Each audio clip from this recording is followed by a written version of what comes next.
How to subtract fractions. In this video, we'll show you how to subtract one fraction from another. For this example, we will calculate 62/24 minus 5/4.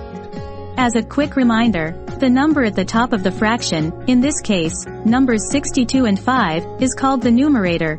The number at the bottom of the fraction, in this case, numbers 24 and 4, is called the denominator. Step 1. Our denominators are 24 and 4. We need to find the lowest common denominator of these two numbers. In this case, that is the number 24.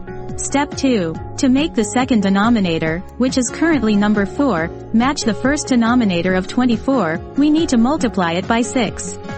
We also need to multiply the second numerator, 5, by 6 as well.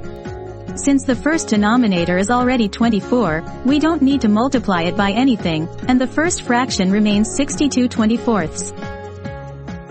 5 times 6 equals 30. 4 times 6 equals 24.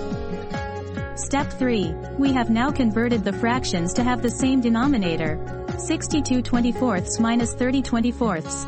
All we need to do now is subtract the second numerator from the first. 62 minus 30 equals 32. This gives a final fraction of 32/24. Since this is an improper fraction, we can simplify it down to 1 and 1/3.